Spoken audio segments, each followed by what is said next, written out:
bringing in one of our show's favorites, Gillian Turner, national security expert, former member of the NSC, Fox News contributor. Nice to see you.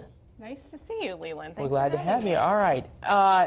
Seems like the administration can just not catch a break when it comes to the travel ban. You had the travel ban they put out. You had the public relations fiasco that went down. Then you had the court-issued injunctions, and now you've got this new leaked report from the Department of Homeland Security that is really undermining their assessment and, frankly, making it a lot harder on the administration.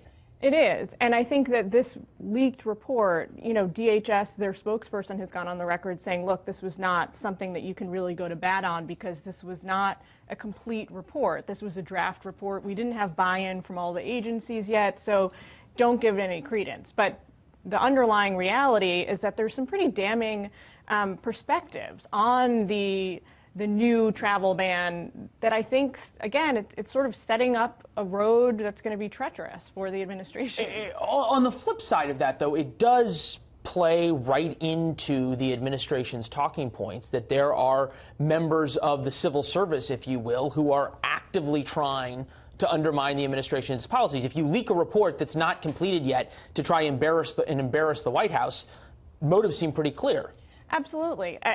Leaking is a major problem. It was a major problem in the Obama administration, and it's set to remain one for a long time. I think where we run into trouble on this issue is when we try and pretend that it's a political issue, that this is something that only is happening to President Trump because there's this sort of inner core black state within the United States government of liberals that are seeking to undermine him. I think that's overly simplistic, and I think really undermines the discussion at a certain point. Well, and certainly when you were at the NSC, there was leaking as well. Have your friends at the NSC talked about this at all? Is there a crackdown on leaking that's different than the crackdown that President Obama went through and some of the points that Joe made?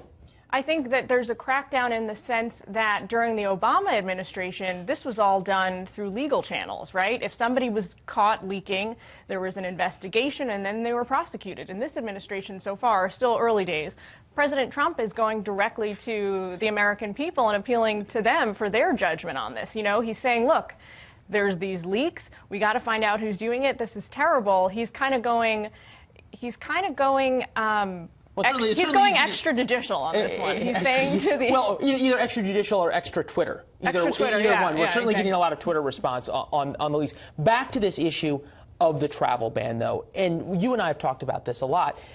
At least 4 of these 7 countries are failed states. There's no way to vet anybody who's coming from them, because the way you vet people is through their home country security services. There's no home country security service in Libya, in Yemen, in Syria that we talked to, or in Somalia. Iran is a state sponsor of terrorism. And I'm wondering is there a way to keep bad people out of the country and at the same time not run into the optics issues that the administration keeps seeming to bump up against? Absolutely. You don't ban them from coming into the country, whether it's temporary, whether it's medium term, or whether it's permanent. I think that's where the opposition to the original EO came from. It was not in the idea that this was somehow extreme vetting or better practice. It was the idea that these people were barred from entering the country. So as my grandmother used to say, it might not exactly be what you say, but how you say it. Pick another word than ban,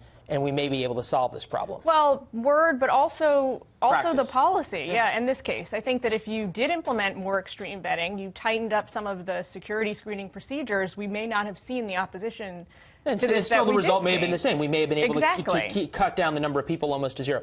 Gillian, great insight. Have you back as the week develops. We know you'll have some thoughts once we actually see the new executive order. Absolutely. Thank you, ma'am.